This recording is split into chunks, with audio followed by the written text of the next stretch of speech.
ಇರಾನ್ನಲ್ಲಿ ಪರಿಸ್ಥಿತಿ ಗಂಭೀರವಾಗುತ್ತಿರುವ ಹಿನ್ನೆಲೆ ಭಾರತೀಯ ನಾಗರಿಕರು ಲಭ್ಯವಿರುವ ಯಾವುದೇ ಸಾರಿಗೆ ವ್ಯವಸ್ಥೆಯ ಮೂಲಕ ದೇಶವನ್ನು ತೊರೆಯುವಂತೆ ಸಲಹೆಯನ್ನ ನೀಡಲಾಗಿದೆ.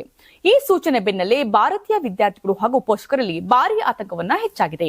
ಇರಾನ್ನಲ್ಲಿ ವೈದ್ಯಕೀಯ ಶಿಕ್ಷಣ ಪಡೆಯುತ್ತಿರುವಂತಹ ಸಾವಿರಾರು ಭಾರತೀಯ ವಿದ್ಯಾರ್ಥಿಗಳು ಹಣಕಾಸಿನ ಸಮಸ್ಯೆ ಮತ್ತು ಕೆಲ ವಿಶ್ವವಿದ್ಯಾಲಯಗಳು ಪಾಸ್ಪೋರ್ಟ್ ಹಿಂದಿರುಗಿಸಲು ನಿರಾಕರಣೆ ಮಾಡುತ್ತಿವೆ. ಈ ಕಾರಣದಿಂದಾಗಿ ಸಂಕಷ್ಟಕ್ಕೆ ಸಿಲುಕಿದ್ದಾರೆ ಎನ್ನಲಾಗ್ತಾ ಇದೆ. ಸುಮಾರು 3,000ಕ್ಕೂ ಹೆಚ್ಚು ಭಾರತೀಯ ವೈದ್ಯಕೀಯ ವಿದ್ಯಾರ್ಥಿಗಳು ಇರಾನ್ನಲ್ಲಿ ವೈದ್ಯಕೀಯ ಶಿಕ್ಷಣ ಪಡಿತಾ ಇದ್ದು, ಇದರಲ್ಲಿ ಬಹುತೇಕರು ಜಮ್ಮು ಮತ್ತು ಕಾಶ್ಮೀರದವರೇ ಆಗಿದ್ದಾರೆ. ಈ ಹಿನ್ನೆಲೆ ಜಮ್ಮು ಮತ್ತು ಕಾಶ್ಮೀರದ all India medical student association ಪ್ರಧಾನಮಂತ್ರಿ ನರೇಂದ್ರ ಮೋದಿ ಅವರಿಗೆ ಮನವಿಯನ್ನ ಸಲ್ಲಿಸಿತ್ತು.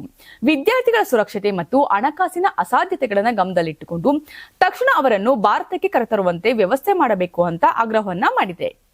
ನೀವು ಸಣ್ಣ ಆಗ್ಬೇಕಲ್ವಾ? ಅದು ಒಂದು ಉತ್ತಮ ಆಹಾರದಿಂದ ಸಣ್ಣ ಆಗ್ಬೇಕಲ್ವಾ? ಪ್ರತಿದಿನ ನಮ್ಮ ಜೀನಿ ಸ್ಲಿಮ್ ನ ಯೂಸ್ ಮಾಡಿ ಯಾವುದೇ ಸೈಡ್ ಎಫೆಕ್ಟ್ ಇಲ್ದಂಗೆ ನೀವು ಸಣ್ಣ ಆಗ್ತೀರಾ.